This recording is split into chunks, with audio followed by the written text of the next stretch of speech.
I did not find out my wife had reconnected with her ex through a text message. I found out because my son started calling another man Uncle Jay. At first, I thought it was just a kid thing. Children pick up names from cartoons, from daycare, from anywhere. My son Mikey is 6, and he repeats words like they are stickers. My daughter Ellie is 4, and she thinks every adult woman is a teacher. So when Mikey ran into the kitchen one Saturday morning and said, "Can we go see Uncle Jay again?" I laughed without thinking. I said, "Who is Uncle Jay?" Mikey looked at me like I was the weird one. He said, "Mommy's friend, the one with the big truck, the one who buys us donuts." My laugh died in my throat. My wife's name is Tasha. We have been married 7 years, together 10. We built a life that is not fancy, but it is real.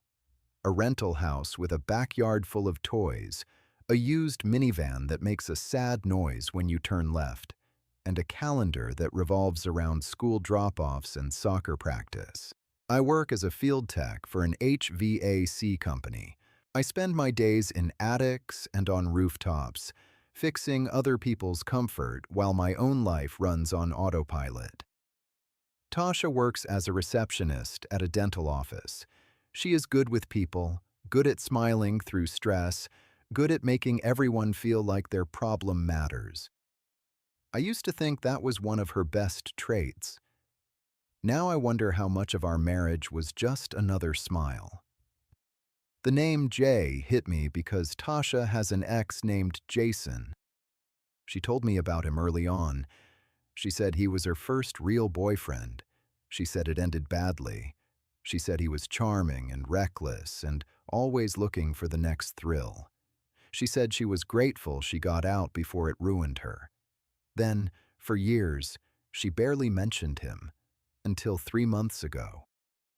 That is when she started talking about how small the world is, how people pop back up, how she ran into an old friend at the grocery store, how it was funny and harmless and nostalgic. I remember nodding and not caring, because I trusted her. I asked Mikey where he met Uncle Jay. He said Mommy takes us sometimes after daycare. We go to the park by the lake. Uncle Jay plays soccer with me. He says I have a strong kick. My chest tightened. After daycare. So while I am still at work, sweating in someone's attic, my wife is taking our kids to meet a man I do not know. I kept my voice calm and asked Mikey one more thing. Does Uncle Jay come to our house? Mikey shrugged and said sometimes he waits in the driveway, but Mommy says he cannot come inside because Daddy might get mad. That sentence landed like a heavy object. Daddy might get mad. Not Daddy should know. Not Daddy deserves respect. Just Daddy is an obstacle to manage. I felt the blood drain from my face, but I forced myself to keep my expression soft so I would not scare my son. I told him, "Okay, buddy, thanks for telling me." Then I asked him if he wanted pancakes. He ran off like nothing happened, because kids do not understand that one sentence can split a life in half. Tasha came into the kitchen with her hair in a messy bun, wearing my hoodie, humming like it was a normal morning. She kissed my cheek and asked what we were doing today. I looked at her and saw the woman I loved, the mother of my kids, and suddenly I could not tell where the truth ended and the performance began. I said casually, "Who is Uncle Jay?" Her body stiffened. Not much, just enough. Then she laughed and said, "What?" I said Mikey mentioned him, Mommy's friend with a truck. Tasha's smile flickered, then she rebuilt it. She said, "Oh, that is Jason. He is just a friend from way back. The kids call him Uncle because he is nice." Nice. The word sounded thin. I asked why she did not tell me. Tasha shrugged and said it is not a big deal. She said she did not want drama. She said Jason is helping her with something. Helping with what? I asked. she said with her car. She said he knows engines, and he offered to look at the minivan because it makes that noise. That would have sounded believable if she had told me when it happened. But she did not. She built a separate little world where she could spend time with him and keep me uninformed. I asked how long she has been seeing him. Tasha sighed like I was exhausting. She said a few times. She said he is lonely. She said he does not have family nearby. She said she feels bad for him. My wife feels bad for a charming, reckless ex who brings my kids donuts and waits in my driveway. I asked if he knows she is married. She looked offended and said, "Of course he knows." I asked if he knows about me. She said yes. Then she said he thinks you do not like him because you are jealous. Jealous. There it was, the word that turns boundaries into insecurity. I kept my tone steady. I said, I am not jealous. I am confused why my wife is secretly taking my kids to spend time with an ex and telling them to call him uncle. Tasha rolled her eyes and said, "You are making it weird.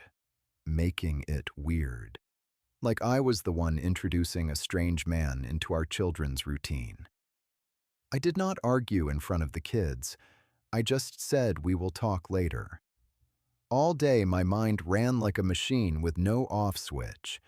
I watched Tasha laugh with the kids. I watched her move around the house like she belonged there completely. I watched her put her phone face down when she set it on the counter. That night, after the kids fell asleep, I asked to see her phone. Tasha's eyes narrowed. She asked why. I said, because trust requires transparency, and you hid something big. She said no.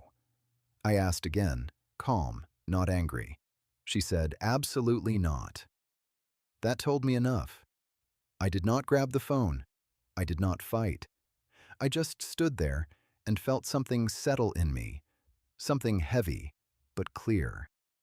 If she had nothing to hide, she would not protect the phone like it was a living thing.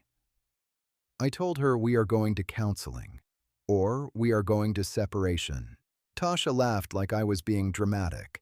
Then she said softly, "You would really break up our family over a friend. Over a friend."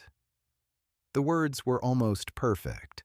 The way cheaters frame their secrets as harmless and your reaction as irrational. I told her I am not breaking the family. You are. You brought another man into our kids' lives behind my back. Tasha's face hardened. She said, "You are not going to control who I talk to." I said, "I am not controlling who you talk to. I am setting a boundary for my marriage and for our kids." She walked away, muttering that I always ruin everything. The next day was Monday. I went to work with a knot in my stomach and a plan in my head. During lunch, I checked our shared bank account and searched for anything that did not fit our routine. At first, I saw nothing. Then I noticed small charges that did not fit. A gas station across town. A diner I have never been to. A hardware store near the lake park. Then there was a larger charge that made my throat close. A hotel deposit. It was from a motel near the highway, 15 minutes from the lake. Date was last Thursday. At 3:46 p.m., I was at work in an attic last Thursday at 3:46 p.m. I remember, because I texted Tasha a photo of the blown capacitor, and she replied with a thumbs up. Thumbs up while she paid a motel deposit. My hands shook as I took screenshots. I added them to a folder on my phone named Simple because I needed facts, not fantasies. When Tasha came downstairs, she was in a good mood, humming again, acting like our weekend conversation never happened. I told her we need to talk. She rolled her eyes and sat at the table like she was doing me a favor. I slid my phone across the table and showed her the hotel charge. Her face changed instantly. Not confusion, not surprise. Fear. Then anger, like fear turned into a weapon. She said, "Why are you going through our account?" I said, "Because you lied." She said it was for a work thing. She said the dental office had a seminar and they needed a place to meet, a motel by the highway. At 3:46 p.m., I asked her to tell me the truth. Tasha's eyes filled with tears fast. She said, "You are making me feel unsafe." Unsafe. Because I showed her evidence. I told her I am not yelling. I am not threatening. I am asking one question. Did you meet Jason at that motel? She shook her head at first, then the shake slowed. Then she whispered, "Not like that. Not like that." The sentence that means yes with a layer of denial. I stared at her and felt my stomach drop, not because I was surprised anymore, but because the worst part was how casual she made it. I asked her how long. She said a few months. A few months. That means while we were decorating for the holidays, while we were taking family photos, while I was fixing the heater in our kids' room at midnight so they would not wake up cold, while she was building a second life. I asked why she introduced him to our kids. Tasha wiped her face and said Jason is good with them. She said he cares. She said he made her feel seen. She said he listens. I asked if she had the kids call him uncle. She said it just happened. It just happened. Like she did not correct it because it benefited her. Like letting the kids bond with him made the transition easier in her head. I asked if she planned to leave me. She said she did not know. She said she is confused. She said she loves me, but she also feels something for him. I felt a bitter laugh rise, but I swallowed it. Love is not confusion. Love is a choice. I told her Jason is not coming near our children again. She snapped that I cannot dictate that.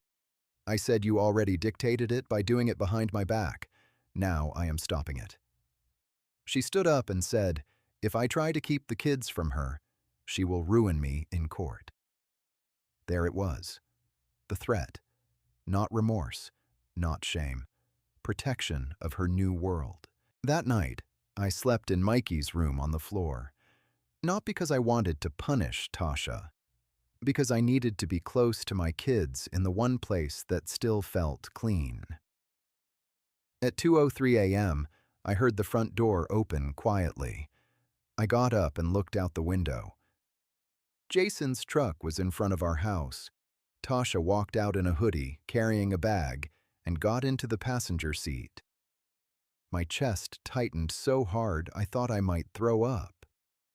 She left in the middle of the night while our kids slept, to go to him. I stood there shaking, watching the truck disappear, and I felt something inside me go calm, not numb, clear. The next morning, I did not scream. I did not confront her with rage when she came back at 6:17 a.m., smelling like peppermint gum and cold air. I waited until the kids were at school and daycare. Then I called an attorney. I told him everything. The ex, the motel charge, the kids calling him uncle, the midnight pickup. The attorney told me to document and to keep communication in writing. He told me to focus on the kids' stability. He told me not to move out because leaving can complicate custody and housing. He also told me something that changed the way I saw my own life. You cannot negotiate loyalty. I went home and made a simple plan. I opened a new bank account for my paycheck and changed my direct deposit. I did not empty our joint account because I did not want to harm my kids. I just stopped funding the secret life. I changed passwords on accounts in my name. I froze my credit. I set alerts on any large transfers. Then I sat down with Tasha that night and told her we are separating. She stared at me like she did not believe I had the spine to do it. Then she got angry. She said, "You are overreacting." She said, "Jason is not a bad guy." She said this could have been handled privately. privately, so she could keep controlling the narrative. I told her the only private thing happening here was her betrayal. I told her she can stay with her mother for now, or she can find somewhere else. But Jason is not stepping foot in my house, and he is not seeing the kids. Tasha laughed and said, "You cannot stop me." I said, "The court can." She stopped laughing. The next week, she tried to be sweet. She cooked dinner. She said she misses us. She cried. She said she made a mistake, and Jason was just a phase. Phase. My kids were calling him uncle. That is not a phase. That is contamination. I told her if she wants any chance at rebuilding trust, she has to cut him off completely and agree to counseling. She said she cannot do that because Jason has been there for her. There, for her. And I have been there for everyone, but that does not matter if you are not exciting. That was when I stopped hoping. 2 days later, Mikey came home from school and told me Uncle Jay said Daddy is mean. I felt my stomach drop. Jason had been talking to my son about me, poisoning him, using my child like a pawn. I recorded that moment in my notebook with the date and Mikey's exact words. That night, I told Tasha that if Jason speaks to our children about me again, I will ask for a court order limiting contact. Tasha screamed that I am trying to take her kids, not our kids. That word revealed everything. She did not see us as a team. She saw us as opponents, and she wanted to win. I filed for separation the next morning. The temporary order came back quickly. Shared custody, but with a clause that neither parent introduces a romantic partner to the kids during the separation period. Tasha hated that clause. She argued. She cried. She claimed Jason is just a friend. The judge did not care what she called him. The judge cared about stability. Jason did not like it either. He started texting me from unknown numbers, saying I am ruining everything. He left a voicemail once telling me to be a man and stop hiding behind courts. I saved it. I did not respond. Weeks passed. Tasha moved out. The house felt lighter, even with the sadness. My kids adjusted because kids are resilient when the adults stop pulling them in opposite directions. Mikey stopped saying Uncle Jay after a few weeks. Ellie stopped asking when the donut truck man is coming back. One night, Mikey climbed into my bed and asked if Mommy loves Uncle Jay more than us. That question broke something in me. I held him close and told him Mommy loves him and Ellie, and grown-ups make choices that have nothing to do with kids being lovable. I told him he did nothing wrong. I told him sometimes people confuse attention with love, and it makes them selfish. He nodded like he did not fully understand, but he understood the part that mattered. He understood he was safe. Months later, the divorce process was still messy, but my life was quieter. I stopped living in suspicion. I stopped feeling like I needed to compete with another man for respect in my own home. Tasha still tries to rewrite the story sometimes. She tells people we drifted apart. She says I was cold. She says Jason just showed her what she was missing.